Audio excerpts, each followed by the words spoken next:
I left the day after everyone at the MTC usually leaves. So my whole district left, and it was just me alone at the MTC, and they put me with another district. And then I flew to Monterrey, Mexico all by myself, and that was weird after being with a companion for a couple months in the MTC, you know. But I flew to Texas, and I had a stop there, a little layover, and I just remember it being so weird. I was all by myself, all alone. And then I flew to Monterrey, Mexico, and I expected my mission president to be right there, and he wasn't. And I got off the plane, and I looked around, and no one was there at the airport, and everything was in a different language. But you know, I felt fairly comfortable. I think a lot of times you're in awkward situations on your mission, but you know you're being watched. You're okay.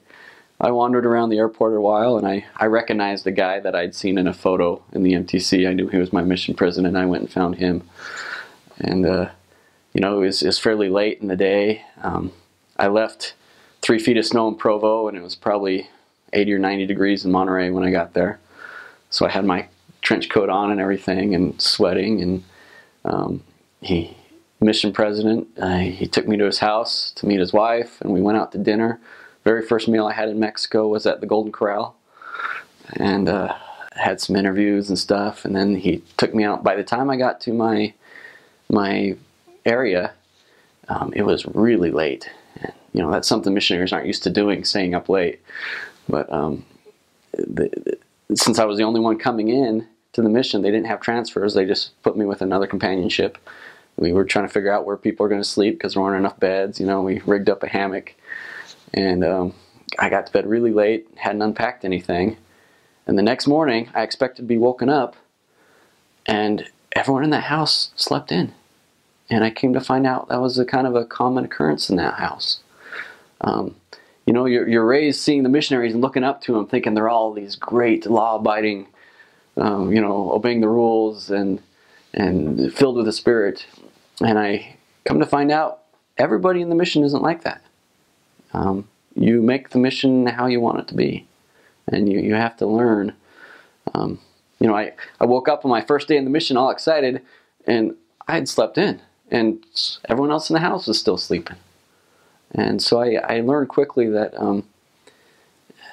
you know, your mission can be really great if you do what you're supposed to do. No one is there making sure you do what you're supposed to do all the time. You're kind of on your own. You know, you need to be your own leader.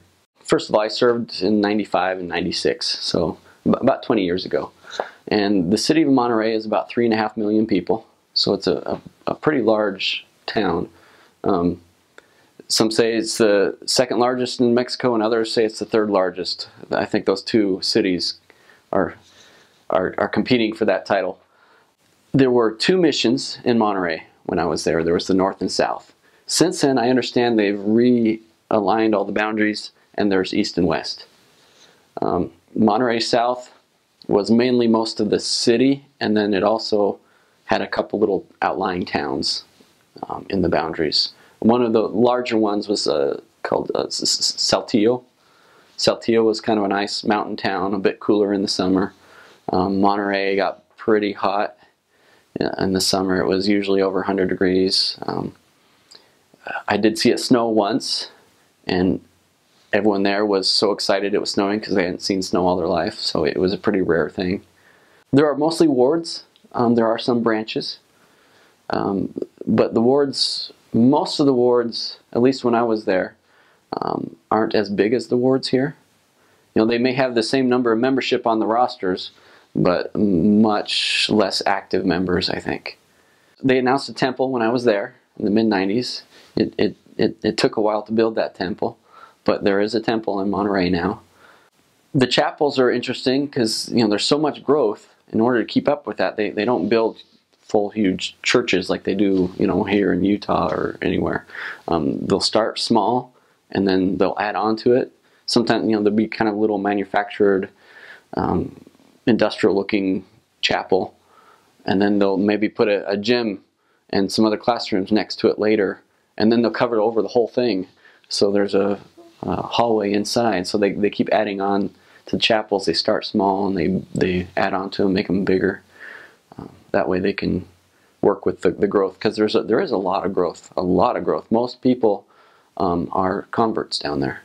You know, there's very few people who have been members all their life. I'm sure it's a little different now. At least the ones I baptized have been members for 20 years now down there. So I'm sure it's changing. But there's a lot of growth.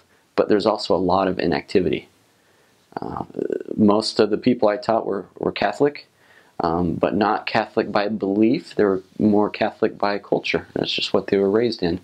And what you did is you go to church maybe twice a year. You know, you go on Easter and you know, family events and things.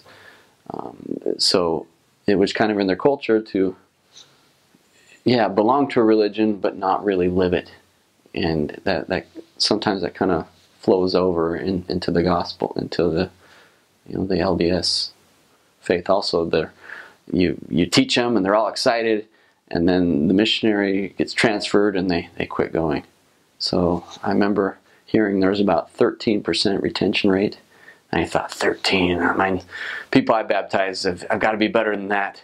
And through the years, I've tried to keep in contact with some, and there's quite a bit who are no longer active in the church, and that's pretty sad. But then there are others who are very strong. So Monterrey is a very large place. I served right in Monterrey in my first area.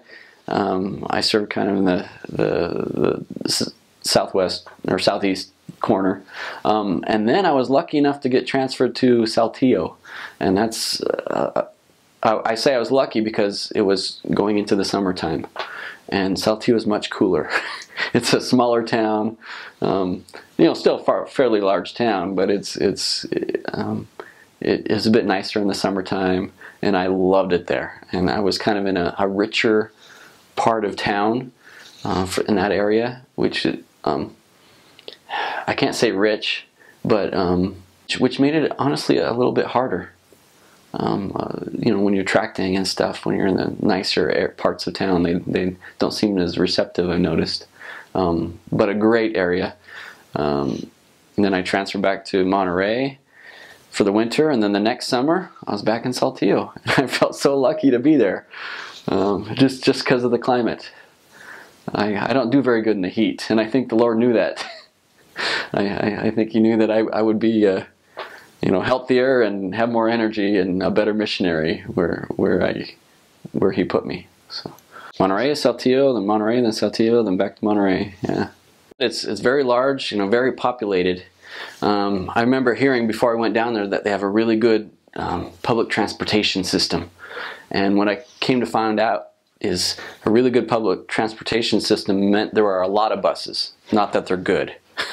Usually they're old rundown school buses that have been revamped with holes in the floors, and but there were a lot of buses and taxis.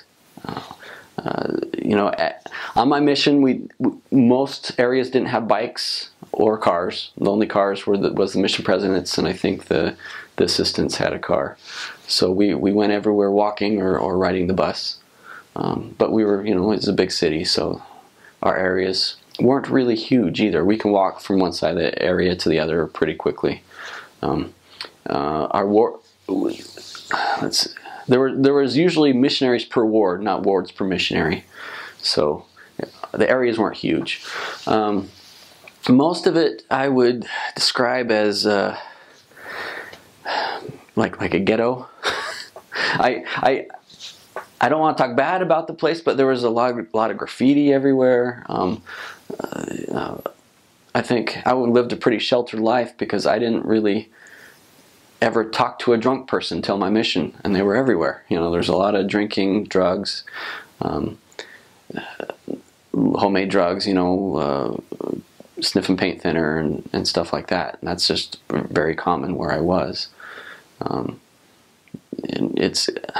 don't want to paint the picture that everybody is like that, because there are a lot of very good people. But I'm just saying, if you come from a sheltered life like I had before, it was kind of a shock to see all that just in the open everywhere. Mixed in with all that were some very great families. Families are very important down in Mexico. Whole groups of families will live together. You know, you have the grandchildren and the grandparents all together. Monterrey is pretty industrial compared to other Mexican cities. You know, it's a bit more modern. You know, you'll see a Porsche on the street right next to a horse and carriage. You know, there's a big contrast in the amount of money people have, and there's a lot of factories and things. A lot of, you know, American companies. You read the Hecho en Mexico sticker, you know, is probably made in Monterrey. There's and those are places that people love to work because they treated the employees well. You know, like you can go work in the fields or you can go work at Mattel, and everyone wanted to work at Mattel, you know, or one of the other factories there. So yeah, there's a lot of industry there. It's a very old city. It was turning 400 when I was there. It was their 400th birthday, Monterrey. So there's, you know, downtown there's some really old buildings, you know, Spanish forts and pretty cool cathedrals and stuff like that. You can go on your P-Day downtown. There was a lot of crime, but I always felt very safe. I guess I figured, yeah, I'm on the Lord's errand, you know, I'm safe, and I felt safe the whole time. But I did see a lot of crime. I saw things happen right in front of me. I do know some elders who were mugged. You know, I never was personally, but it was pretty common to see a lot of crime, and I think that just comes from being in a big city. You know, not necessarily Mexico or just, you know, you're in a downtown area of, you know, 3.5 million people. You're going to see a bit more crime. You know, Saltillo's like Monterrey on a smaller scale. It's not too far. I don't remember. You know, it's 20 years ago, but it's probably a half-hour bus ride from Monterrey. They're famous for their tiles, Saltillo tiles. You hear a lot with home decor and stuff. You know, the Spanish orange square tiles and entryways and stuff. They're called Saltillo tiles because they make them there with the mud or whatever. In fact, in one of my areas was where they made all the tiles, and it just you look out and it's just spread out of all this mud tiles, you know, baking in the sun. A lot of workers out there in the puddles making them. There's not a whole lot of planning in the town building. You can tell looking at a map. There's no grids.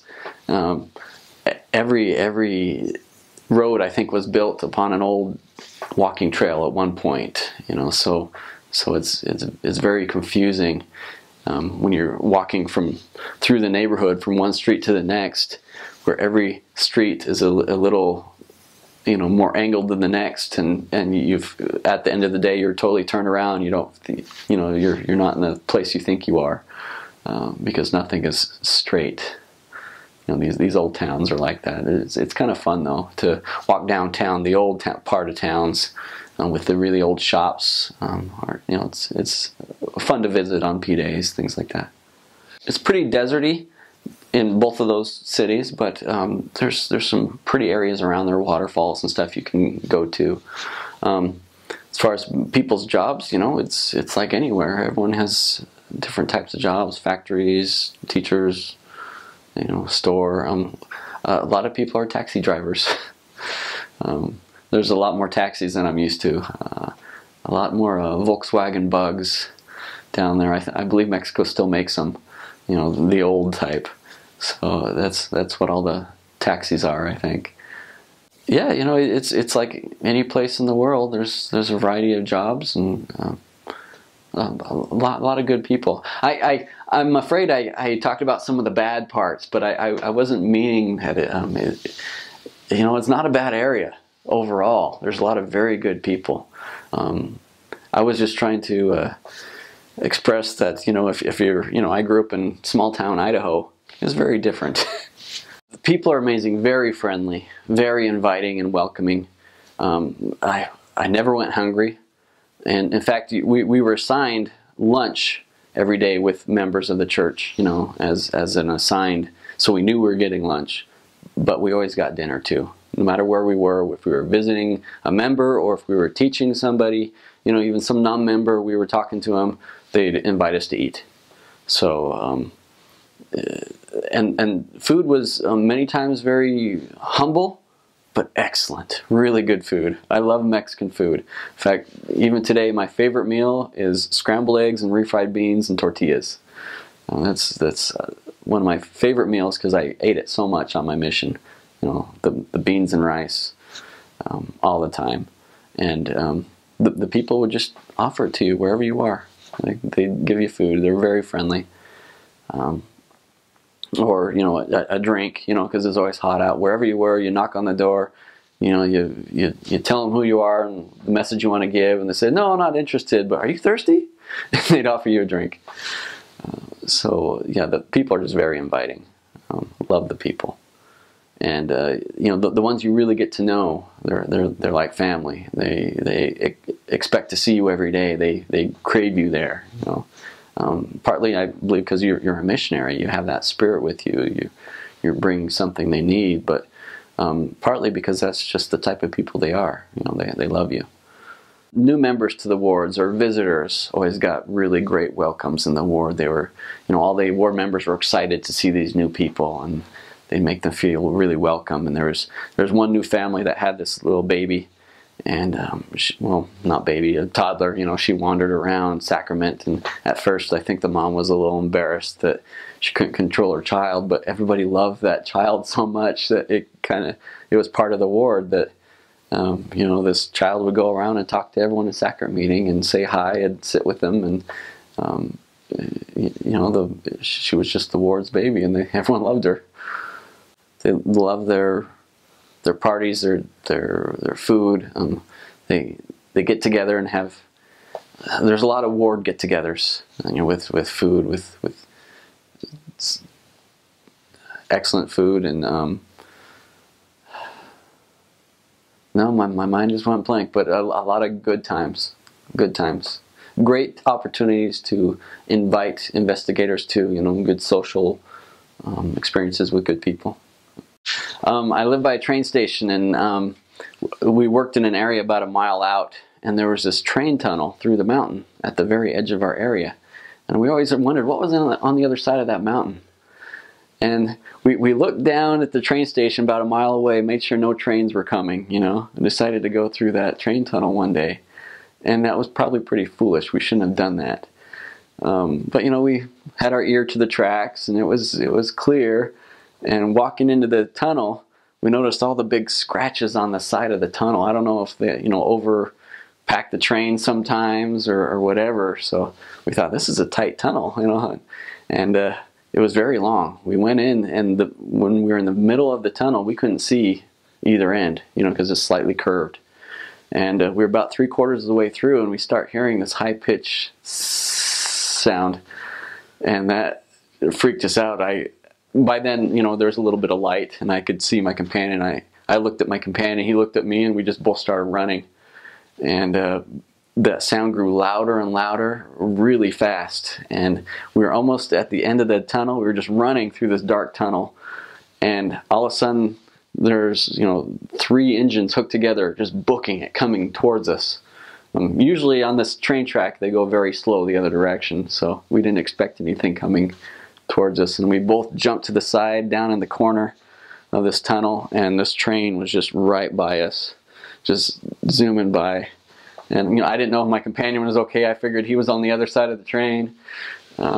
So and when it left, we got up and kept running out to the other side, and we were breathing really hard, giving each other high fives that we're still alive, realizing how stupid that was.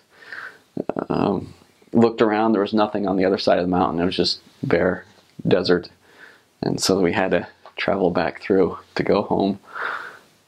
Yeah, I'll always remember that. And it wasn't as specifically against the rules, but there's a lot of stupid stuff that you shouldn't do, even if it's not in the little handbook. Don't go through train tunnels. So it seemed like it was right there. There's probably a little bit more, you know, because the actual train, if we stood up, it would have been dangerous, but being down in the corner, it seemed like it was right there, and we just barely got skinned, but we were probably a little safer than I imagined. But still pretty foolish. A mission is all about interacting with people, so you really need to know how to do that. It would help a lot in your mission if you're used to working out of your comfort zone, with people you don't know, so take advantage of opportunities to go on splits with missionaries, or whatever you do. That's really gonna help, because the mission isn't about you, and it's not even about the lesson. It's about interacting with the people, and they're all strangers. I remember someone challenging us that if you wanted a missionary experience, all you have to do is ask for one, pray for one, and it would come. And this was my right at the end of my senior year, so I did that, because I was about to go on my mission. I thought I should have a good missionary experience, and I prayed for missionary experience, for the opportunity to come to me, and it happened like the next day. This friend of mine from school just sat down and started asking me all these questions about the church, and he came to me, and I didn't have to do anything. All I had to do was ask for it, and I was serious. I wanted it, and I don't know if I was ready for it, but it came. So you can do that. If you really want to have missionary experiences in your life, just ask for them. I remember going on splits with the missionaries once, and this person they were teaching had all sorts of questions about the Book of Mormon, kind of about the plot lines, how this group went there, and King Noah, and this happened, and he was confused and had all these questions, and this missionary was walking him through everything, and explaining the whole Book of Mormon, not even the religious stuff, just the plot.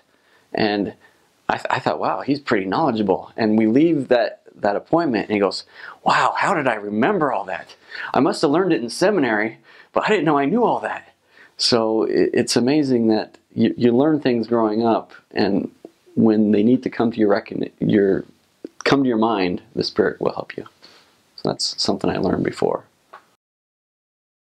Snow. It didn't actually stick to the ground, but it would stick on top of cars, and people are making their snowmans on the cars. Just on top of the cars, just a little bit, just enough to gather up into a snowball. I had a lot of menudo. I actually didn't mind it. I thought it was pretty good. But I think that the members there always wanted to give the white guy the menudo to see his reaction.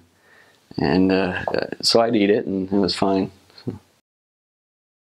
Just what's on the list. I remember I brought a little travel iron, thinking it's good to go from place to place. Just bring a regular iron. you use it every day. No, just what's on the list.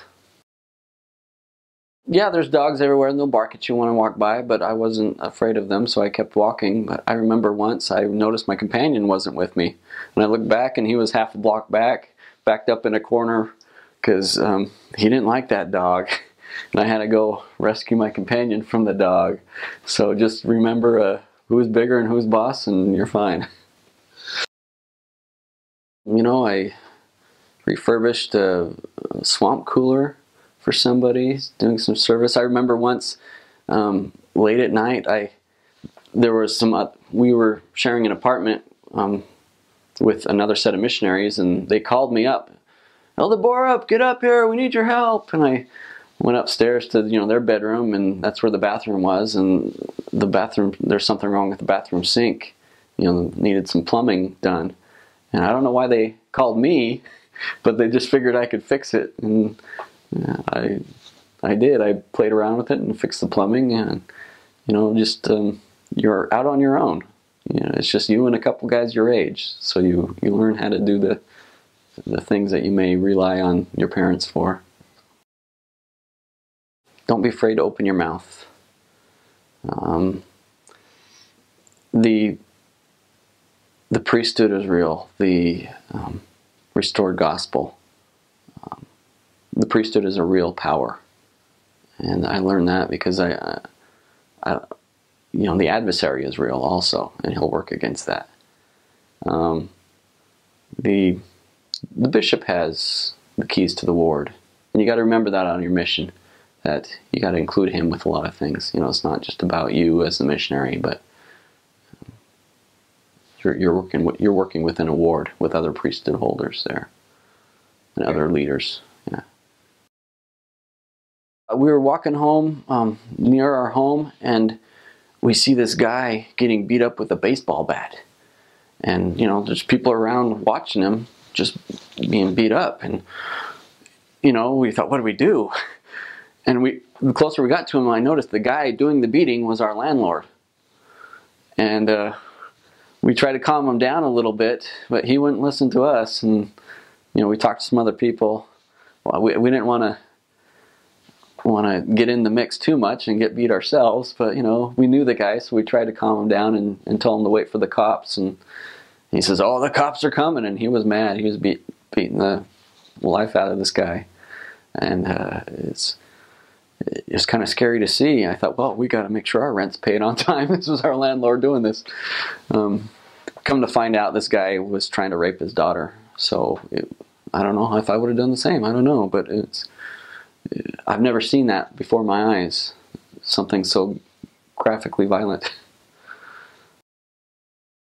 I had a lot of opportunities to give blessings to people, you know, blessings of healing or counsel. You know, as a missionary, I was, you know, brand new with that. That was weird. I remember the first time I was in the MTC, a sister in our district asked for a blessing. But you got to jump right into that. And I remember one time, this woman had been sick for a while. You know, she'd been throwing up a lot and asked for a blessing. And I gave her this blessing. And, you know, this is kind of my first experience with feelings, words coming into my mind, what I should say. I remember blessing her that it was good for her family. You know, just bless her with patience. But don't worry too much about it. It's a good thing for her family. I thought, well, what kind of a blessing, you know, you give someone with the flu, you know, yeah, don't worry about it, be patient, it's good. And she kind of wondered, what was that, you know? Later, she finds out she was pregnant and didn't know it. You know, that was morning sickness. So it was just part of something that was very good for her family. And I didn't know that at the time. So that was kind of a testimony builder to me. There was another time I was out teaching, and the discussion started pretty well, and then the person became a little bit hostile or was preaching to me some untruths, you know. And we learn not to Bible bash or, you know, argue with people, but there's one time I felt it was very important that I testified. And this was fairly early on in my mission when I didn't speak really good Spanish, but I remember feeling very powerful and testifying to her the truthfulness of the restored gospel, that God does speak to prophets. And I don't remember exactly what I said, but what I remember about that experience is I spoke perfect Spanish. You know, I was brand new greenie in the mission and was always really trying to think about what I was saying. But at that point, I didn't need to think about it.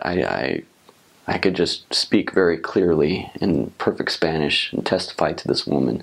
And I don't know why the Spirit wanted this woman testified. I don't know what she felt, but I knew it was important for me to do that. So I think, wow, that was like the gift of tongues, you know, because I was given perfect speech for that moment, and then it went away, and then I was back to how I was. That and the climate. It was hot. Have fun, relax. You don't have to go and get married right away, or you don't have to know exactly what you're doing right away, but at the same time, remember how you lived on your mission. You lived by the Spirit, by, you know, the Spirit helped you know what to do. And because of that, I probably did get married right away, but because the Spirit was guiding me. You know, I got home and I was raking the leaves one day with my mom, and she asked me, "What are you thinking?"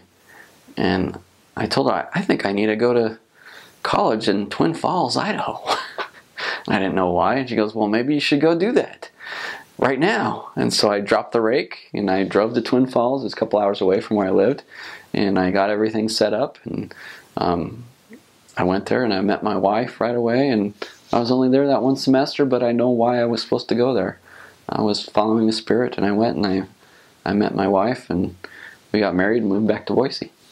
So, well, congratulations. Monterey is an excellent place to serve a mission because the people are so welcoming, so it's easy for you to be a missionary. And, first of all, you're going to have a lot of fun. I would not trade my mission, the time I spent for anything. My whole life I planned on being a missionary, but I didn't exactly know what I was getting myself into, I think. But I'm so glad I did. It really changed my whole life. It gave me confidence that I never knew I had. I learned independence, and I learned to practice my testimony. I think I had a good start of a testimony beforehand, but I really learned to put it in play in my life and share it with others. And I hope that's what you do too. You're not afraid to open your mouth and say what you believe. Start that now, even before you go on a mission. You can do it online. You can do it in person with people. Just be bold with what you feel, because I know you do feel it. I feel it. I know that this church is true. There's good things that the church brings to people's lives. You see that a lot on your mission. You see the before and after, the people when you first meet them and how they are later with the gospel in their life, when they're baptized, when they're living the gospel. Their lives are so much better than they were when you first meet them. The Spirit really does work in you. You have a sacred calling, and when you're doing what you need to do and you ask for help, you have it as a missionary. You can really see that in your life. I think maybe that was the little shock in coming home. Some people feel like they're a little bit left on their own, when they get home. But that's only because you have so much help on your mission from the Spirit. And you can really see that it's true and feel that it's true.